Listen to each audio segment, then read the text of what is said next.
Shalom semuanya. Baik, Bapak Ibu Saudara yang dikasihi oleh Tuhan Yesus Kristus, ini adalah hari yang dimana kita tunggu-tunggu dalam sepekan ini. Dari Senin sampai Sabtu kita bekerja berlelah-lelah. Satu hari Tuhan berikan untuk kita ada di rumah Tuhan, amin. Siap diberkati, siap terima berkat, haleluya. Baik, saudara yang dikasihi oleh Tuhan Yesus Kristus, menyambung dari apa yang sudah kita pelajari dari minggu-minggu sebelumnya tentang bagaimana pengenalan kita akan Tuhan, bagaimana kita harus mengenal Dia sesungguh-sungguhnya, dan kita mengetahui bahwa Dia adalah satu-satunya Allah yang benar, Allah yang hidup, Allah yang luar biasa, Allah yang patut dan layak disembah dalam hidup ini.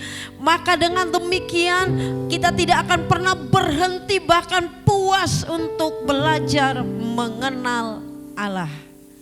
Amin. Karena saya menyadari itu dalam hidup saya, semakin kita mengenal Dia, semakin kagum kita akan Dia. Amin. Kita terkagum-kagum akan Tuhan. Karena Dia besar, Dia agung, Dia tidak terbatas, yang selalu ada di dalam keterbatasan kita sebagai manusia.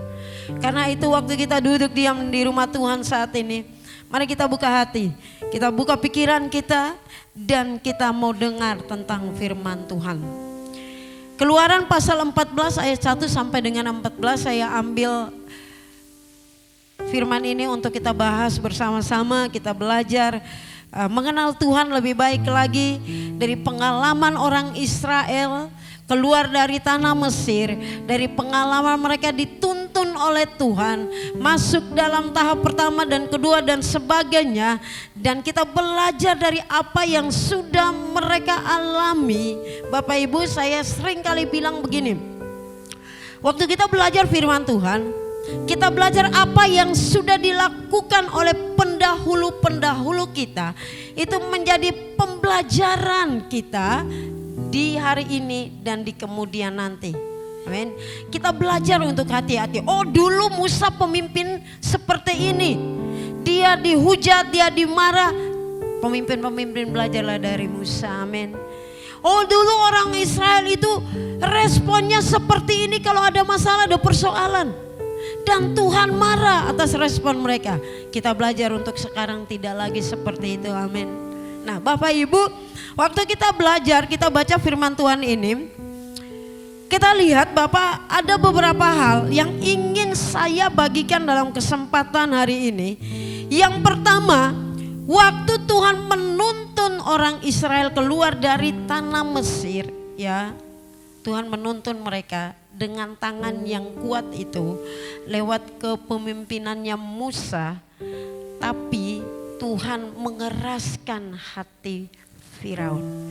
Mereka keluar dari Mesir dan ada di padang gurun, tetapi firman Tuhan bilang bahwa Tuhan suruh mereka untuk berbalik.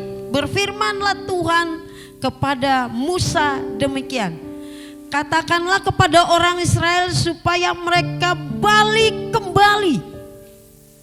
Udah keluar suruh balik, mereka berkemah di satu tempat. Dan Tuhan membawa mereka di padang gurun itu. Dan Bapak Ibu Saudara yang dikasihi oleh Tuhan Yesus Kristus, bahwa kita mengetahui bahwa setiap apa yang dilakukan Tuhan kepada orang Israel punya tujuan tertentu, punya maksud tertentu. Sehingga Tuhan beritahukan kepada Musa, mereka harus berbalik, mereka harus berkemah dulu. Kenapa? Karena Tuhan ingin menyatakan kemuliaan Tuhan atas orang Israel. Amin. Tuhan ingin menyatakan kemuliaannya Tuhan ingin membawa mereka masuk dalam rencana Tuhan. Ingat rencana Allah untuk memilih Musa mengeluarkan bangsa Israel dari Mesir untuk bukan mereka ada di padang gurun. Amin. Tapi mereka ada di Kanaan. Tapi sebelum masuk ke sana, Tuhan bawa mereka ke situ supaya mereka memahami rencana Tuhan yang sesungguhnya, bahwa Tuhan itu adalah Tuhan yang memproses kita dan tidak instan. Amin. Pasal 13 ayat 17 dan 18 di dalam Keluaran itu katakan bahwa sebenarnya ada tempat jalan yang lebih instan, lebih cepat untuk ada ke Kanaan. Tapi kenapa Allah tidak menuntun mereka ke situ? Malah Allah menuntun mereka di padang gurun. Allah membuat mereka berputar-putar di padang gurun supaya mereka mengenal rencana Tuhan.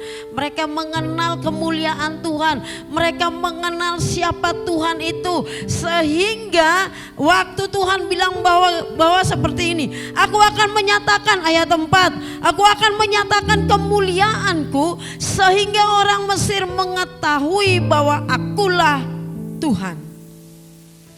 Amin. Bapak Ibu, kadang-kadang hidup kita seperti itu. Allah ingin membawa kita, menggiring kita, menarik kita, mendorong kita masuk di padang gurun hidup kita, supaya kita memahami apa rencana Tuhan, apa tujuannya. Tujuannya supaya hidup orang Israel itu menjadi dewasa. Hidup kita juga menjadi dewasa. Karena itu Bapak Ibu Saudara, kalau kita lihat bahwa Tuhan punya tujuan dalam semuanya itu, tapi seolah-olah pemikiran orang Israel bahwa mereka sudah dikeluarkan dari Mesir, tapi mereka tidak ditempatkan di Kanaan. Semua mungkin bagi Tuhan, amin. Semua mungkin, Tuhan bisa aja bawa mereka jalan yang instan. Tapi Tuhan tidak mau kita punya iman yang instan. Iman kita harus bertumbuh, amin. Di dalam proses Tuhan, di dalam rencana Tuhan, di dalam semua tujuan-tujuan Tuhan yang mengizinkan padang gurun, mengizinkan masalah persoalan dalam hidup kita, tujuannya untuk pendewasaan, amin. Karena orang-orang dewasalah yang nanti menikah, amin. Gak ada anak-anak menikah, ya, dewasa yang menikah. Kita ini mempelai perempuan, saudara. Kalau kita lihat bumi ini, kita lihat berita, dengar berita di mana-mana, bumi ini semakin tua. Tuhan Yesus sebentar lagi datang. Wah, dari kemarin juga ngomongnya gitu, tapi kok gak datang-datang. Anggaplah Tuhan berlambat-lambat itu untuk kita lebih dewasa lagi, amin. Berpikirlah positif, oh saya belum dewasa karena itu Tuhan belum datang. Ayo cepat dewasa di dalam Tuhan. Kalau orang yang dewasa pasti orang itu taat kepada Tuhan, amin. Orang yang dewasa lah yang menghargai hadirat Tuhan. Orang yang dewasa lah yang mencintai Tuhan, membalas cinta Tuhan. Karena Tuhan gak mau kita tidak membalas cintanya. Bagaimana mungkin dua orang kekasih menikah kalau satu tidak membalas cinta yang lain, amin. Amin. Yuk, dengan demikian kalau kita digiring kepada masalah persoalan kita yang kadang-kadang membuat kita putus asa, lihat apa yang Tuhan mau terjadi dalam hidup kita. Bapak Ibu Saudara yang dikasihi oleh Tuhan Yesus Kristus, ayat 10 dan 12 katakan seperti ini. Ketika Firaun telah dekat, orang Israel menoleh, maka tampaklah orang Mesir bergerak menyusul mereka. Lalu sangat ketakutanlah orang Israel dan mereka berseru-seru kepada Tuhan dan mereka berkata kepada Musa, apakah karena tidak ada kuburan di Mesir, maka engkau membawa kami untuk mati di padang gurun ini? Apakah yang kau perbuat ini terhadap kami dengan membawa kami keluar dari Mesir? Bukankah ini telah kami katakan kepadamu di Mesir, jangan mengganggu kami dan biarkanlah kami bekerja pada orang Mesir. Sebab lebih baik bagi kami untuk bekerja pada orang Mesir daripada mati di padang gurun. Itu pilihan orang Israel. Saya rasa Bapak Ibu kita jangan memilih hal seperti itu. Bapak Ibu Saudara, waktu Tuhan mengizinkan orang Israel di sana, ada di padang gurun, Allah ingin menyatakan kemuliaannya, amin. Allah ingin supaya mereka masuk dalam rencana Tuhan. Dan Allah punya tujuan untuk mereka di sana. Nah, sama halnya juga dengan kita Bapak Ibu. Waktu Tuhan mengizinkan semua persoalan di dalam hidup kita, Allah ingin mendewasakan kita. Bapak Ibu, pengujian itu datang setiap saat supaya kita naik kelas. Mungkin saat ini pekerjaan saudara aman, karir saudara lancar, keluarga aman-aman saja, tidak bertengkar satu dengan yang lain. Anak-anak bertumbuh dengan baik. Tapi ingatlah Bapak Ibu Saudara, Allah bisa mengubah yang aman-aman itu menjadi padang gurun bagi kita. Untuk apa? Supaya Allah bisa menguji kita. Respon kita itu seperti orang Israel atau kita respon kita saat ini seperti orang Israel masa kini atau orang Israel masa lalu. Yang meresponinya berlebihan dan mereka menyalahkan. Mereka lebih memilih aman-aman saja. Mereka di sana makan daging sepuas-puasnya. Mereka makan minum dan aman-aman saja. Tapi kenapa Musa membawa mereka ke padang gurun? Itulah kata-kata mereka. Mereka lebih memilih untuk mereka mati di tanah Mesir daripada mati di padang gurun. Bapak Ibu Saudara, dunia kita ini adalah dunia Mesir zaman akhir. Mesir yang sementara kita diami. Ketahuilah Bapak Ibu, kita orang-orang Israel masa kini dan ada orang-orang Mesir masa kini. Kita bangsa pilihan Tuhan dan kita ada di bangsa Mesir masa kini. Ada banyak hal yang menjajah kita. Ada banyak hal yang membuat kita aman-aman saja. Seperti tadi saya bilang, oh pekerjaan saya aman, keluarga aman, selalu ada berkat. Bapak Ibu, kalau kita aman-aman seperti itu, maka tidak akan pernah kita bilang ayo bersyukur dalam keadaan aman. Pasti orang bersyukur, amin. Tapi bagaimana kalau Tuhan mengubah itu menjadi padang gurun? Wah, tahun kemarin aman ya. Sekarang kok ada padang gurun kecil. Melalui teman kerja, melalui suami, melalui anak, melalui karir kita, usaha kita, pekerjaan, pelayanan kita. Melalui apapun. Tuhan izinkan padang gurun kecil ada di sekitarmu. Untuk Tuhan melihat respon kita kepada Dia. Sanggupkah kita bersyukur di padang gurun itu atau tidak? Amin. Tapi satu hal kita harus tahu, bahwa dimanapun kita berada, seperti layaknya orang Israel, di padang gurun pun Tuhan tetap menuntun mereka. Tapi karena mereka kurang mengenal Tuhan, karena mereka enggak dewasa, hingga mereka tidak melihat Tuhan, tapi mereka seringkali menoleh ke belakang. Bapak Ibu Saudara, bukan berarti kita tidak boleh menoleh ke belakang juga. Tapi kita harus tahu bahwa perjalanan hidup kita itu ada depan. Amin. Ya, Dia tidak pernah berubah. Dulu, sekarang, dan selama-lamanya. Oleh sebab itu Bapak Ibu, kita lihat ayat yang ke-13 dan 14. Karena orang Israel keadaannya sudah marah kepada Musa. Lalu Musa bilang begini kepada mereka. Tetapi berkatalah Musa kepada bangsa itu, janganlah takut. Amin. Berdirilah tetap. Jangan takut dan berdirilah tetap. Artinya orang Israel tidak boleh kemana-mana dan tidak tidak boleh takut, berdiri di atas kakimu yang penuh dengan iman itu, yang melihat ke depan bukan orang Mesir, tapi ada Tuhan Allah di sana untuk menolong mereka. Terkadang kita bingung ya, panik kalau punya masalah. Tadinya diam gitu ya. Firman Tuhan juga bilang tak selalu jalan kita itu mulus. Tak selalu Tuhan menjawab doa kita. Tak selalu panas, tak selalu hujan. Tak selalu pagi, tapi ada siang, ada malam, ada hujan, ada panas, ada badai, ada angin sepoi-sepoi. Semua itu membuat kita belajar bagaimana Allah menuntun kita dengan luar biasanya. Amin. Dengan demikian, apa yang dikatakan Musa selanjutnya? Janganlah takut dan berdirilah tetap. Dan lihatlah keselamatan daripada Tuhan yang akan diberikannya hari ini kepadamu.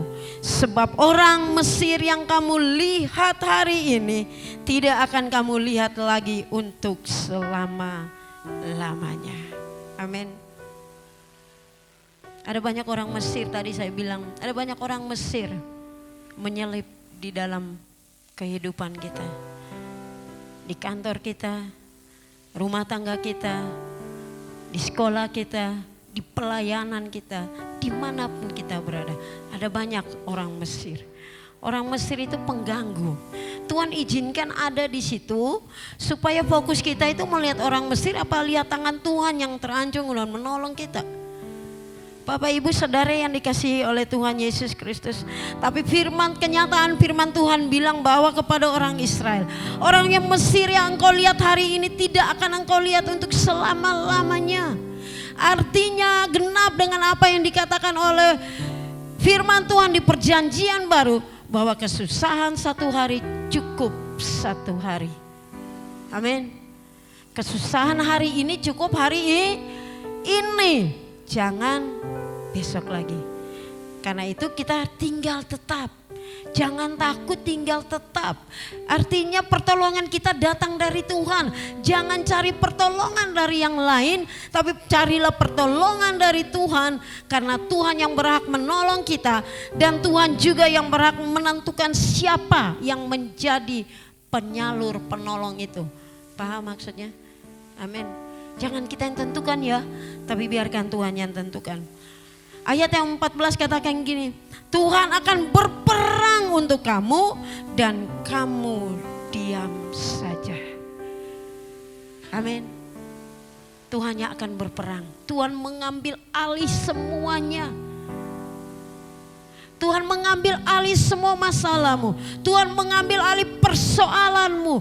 Tuhan mengambil alih semua orang-orang Mesir yang ada di sekeliling kita. Bahkan dengan sekejap Tuhan menggantikan padang gurun itu dengan air yang jernih. Amin. Dengan demikian Bapak Ibu Saudara yang dikasihi oleh Tuhan Yesus Kristus. Kita lihat dalam kehidupan ini. Terkadang kita lebih memilih untuk cari pertolongan kepada orang lain. Gak masalah kalau itu tuntunan Tuhan. Tapi mari berdiri tegap dan lihatlah bahwa Tuhan yang akan berperang melawan kita. Kitanya disuruh diam, enak gak sih? Enak, orang Tuhan hanya suruh diam kok kita repot. Ya. Kadang-kadang kita suka menyibukkan diri kita sendiri. Akhirnya kita lelah sendiri, kita capek sendiri. Lalu kita datang kepada Tuhan, saya capek. Padahal Tuhan bilang kamu diam aja. Beriman saja, percaya saja. Karena kesusahan hari ini cukup satu hari. Aku akan mengambil semuanya. Aku memegang kendali atas hidupmu, kata Tuhan. Maka biarkan Dia yang mengendalikan hidupmu, amin. Dengan demikian Bapak Ibu Saudara yang dikasihi oleh Tuhan Yesus Kristus. Inilah yang kita pelajari hari ini. Terkadang Allah menuntun kita masuk di dalam padang gurun. Dalam masalah demi masalah. Kenapa? Karena Allah ingin menyatakan kemuliaannya. Allah ingin menyatakan rencana-rencananya yang hebat itu kepada kita. Allah ingin membuat kita dewasa di dalam setiap proses-proses itu, supaya tujuan Allah nyata dan tercapai di dalam setiap kehidupan kita. Dan kita harus tahu bahwa waktu kita berdiam, kita taat kepada Tuhan, kita turut pada Tuhan apa yang Tuhan mau, Tuhan bilang dia akan berperang menggantikan kita. Dia akan mengambil alih semuanya. Jangan takut, tetaplah berdiri tegap, jangan kemana-mana. Artinya kita ada di hadirat Tuhan. Amin. Yuk, kalau kita mau, kita panik di dalam hidup ini karena kita punya masalah, persoalan, kita lelah dan kita capek dengan segala-galanya. Tempat yang paling aman adalah hanya dekat kepada Allah saja. Tempat yang aman waktu kita datang, duduk diam dan ada di hadirat Tuhan. Tempat yang aman adalah kita mencari wajah Tuhan. Bapak Ibu, saya berharap kita yang hadir di tempat ini, kita ketemu Tuhan di tempat ini, dan kita pulang dengan rasa aman yang Tuhan berikan bagi kita. Kita pulang dengan membawa solusi yang Tuhan berikan kepada kita. Kita pulang dengan membawa berkat, damai sejahtera dan sebagainya yang Tuhan berikan bagi kita. Karena tujuan Tuhan memberkati kita di tempat ini. Kita pulang ke sana, kita akan jadi berkat. Amin. Dengan demikian mari Bapak Ibu Saudara, bangkit berdiri bersama-sama dengan saya. Renungkan firman Tuhan ini. Mungkin cukup singkat kita mendengarkannya, tapi apa yang dialami oleh orang Mesir itu, orang-orang Israel di tanah Mesir itu, Tuhan tidak mau lagi kita alami di saat seperti ini. Tuhan tidak mau lagi kita alami saat ini, karena Tuhan lebih mau supaya kita menatap dan melihat Dia, melihat pertolongan daripada Tuhan itu tepat pada saatnya, karena Dia tidak akan pernah berlambat-lambat, bahkan terlalu cepat untuk menolong kita, tapi Dia tepat pada saat kita butuh. Tuhan ada. Renungkan firman Tuhan ini, dan biar kita ada di hadirat Tuhan. Haleluya Yesus. Katakan kepada Tuhan apa yang ingin engkau katakan. Kalau engkau bilang, Tuhan aku lelah, aku capek, pikiranku buntu, aku tidak tahu apa yang harus aku lakukan.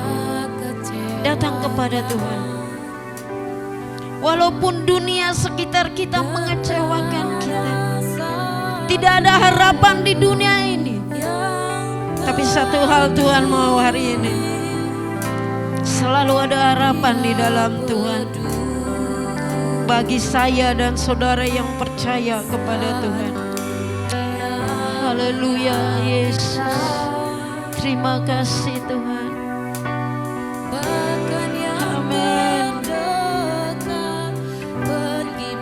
Syukur bagimu Tuhan.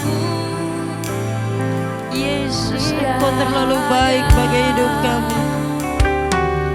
Sampaikan pada Yesus, angkat tangan, segala beban hidupmu. Nikmati apa yang harus engkau nikmati saat ini di hadirat Tuhan.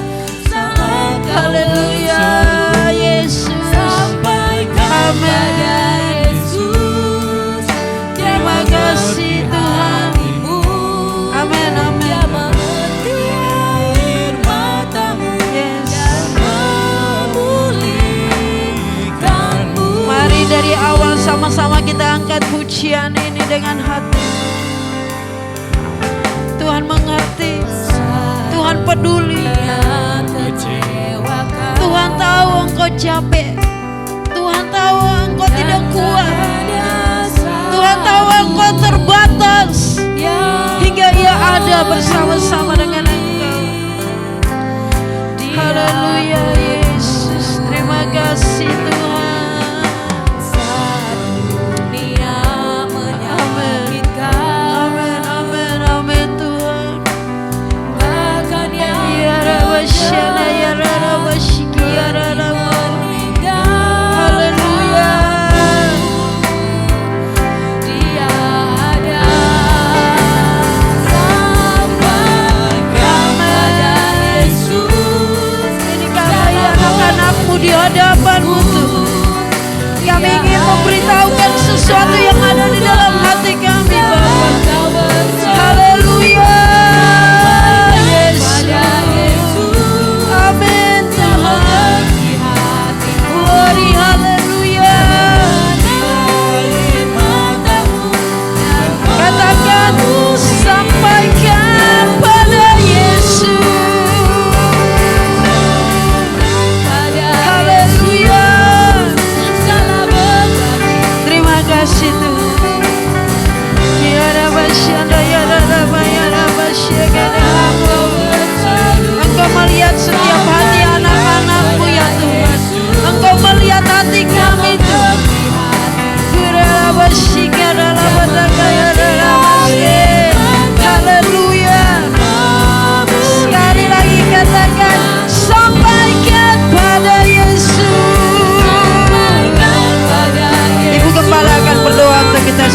Apapun pergumulanmu saat ini, apapun tantangan yang engkau hadapi saat ini, apapun situasi yang kau hadapi saat ini, sampaikan pada Yesus, karena Dia hanya sejauh doa.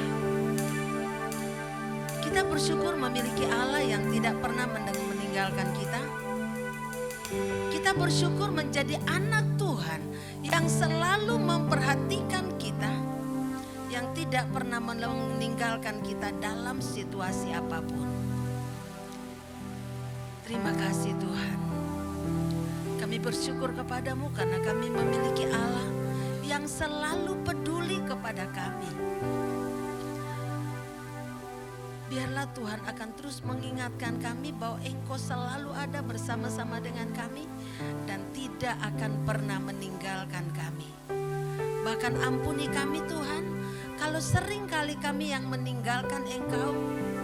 Seringkali kami lebih nyaman tinggal di dalam dunia yang penuh dengan perbudakan.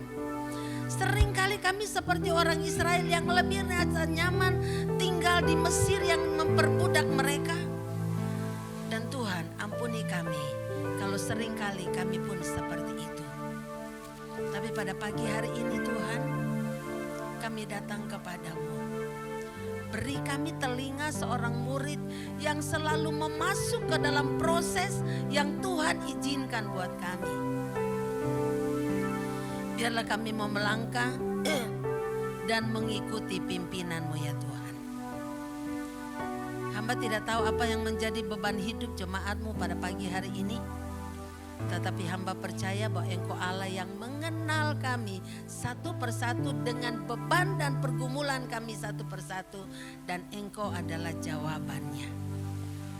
Oleh karena itu Tuhan, hamba menyerahkan seluruh sidang jemaat-Mu. Yang sakit Tuhan sembuhkan. Yang kekurangan Tuhan cukupkan kebutuhan mereka. Yang sedang berbeban berat biarlah Engkau sendiri yang akan mengangkat beban mereka. Dan memberikan kelegaan kepada mereka. Yang sedang mencari dan membutuhkan pekerjaan, kami percaya bahwa Engkau akan memberikan pekerjaan yang terbaik bagi kami semua, bagi umat-Mu, bagi anak-anak-Mu yang mengandalkan Engkau. Kami berdoa buat hamba-Mu yang sudah menjadi saluran berkat-Mu pada pagi hari ini. Biarlah Tuhan akan terus mengurapi, memakai hamba-Mu Ibu Feby untuk terus ada di dalam ladang-Mu, dan Engkau akan semakin mengurapi sehingga lebih banyak lagi orang-orang yang diberkati melalui pelayanannya. Hamba berdoa buat setiap hamba-hamba-Mu yang sudah mengambil bagian dalam pelayanan hari ini. Pulihkan kekuatan mereka dan urapi kami terus supaya kami terus menjaga kehidupan kami kudus dan berkenan kepadamu. Terpujilah nama-Mu Bapa. Bapa kami yang di sorga, dikuduskanlah nama-Mu, datanglah kerajaan-Mu, jadilah kehendak-Mu di bumi seperti di surga. Berikanlah kami pada hari ini makanan kami yang secukupnya, dan ampunilah kami akan dosa-dosa kami, seperti kami juga sudah mengampuni orang yang bersalah kepada kami. Dan jangan membawa kami ke dalam pencobaan, tapi lepaskanlah kami daripada yang jahat. Karena Engkau-lah yang mempunyai kerajaan dan kuasa dan kemuliaan sampai selama-lamanya. Angkatlah kedua tangan saudara di hadapan Tuhan dan terimalah berkat Tuhan. Sidang jemaat yang dikasihi oleh Tuhan, pulanglah ke rumah tangga saudara masing-masing dengan membawa damai sejahtera dari Allah Bapa, kasih karunia di dalam Tuhan kita Yesus Kristus, dan persekutuan di dalam Roh Kudus kiranya menyertai kita mulai hari ini sampai Maranatha, Tuhan Yesus datang kembali untuk menjemput kita sebagai mempelai. Terima kasih Tuhan, terpujilah nama-Mu. Haleluya. Amin. Bapa terima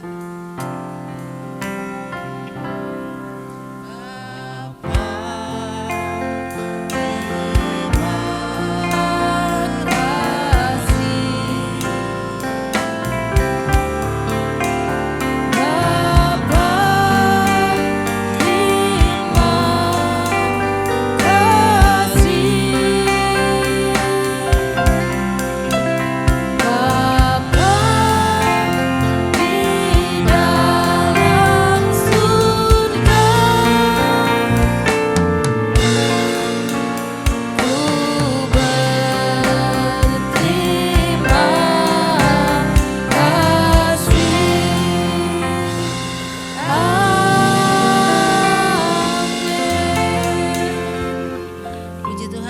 silakan duduk. Selamat hari Minggu.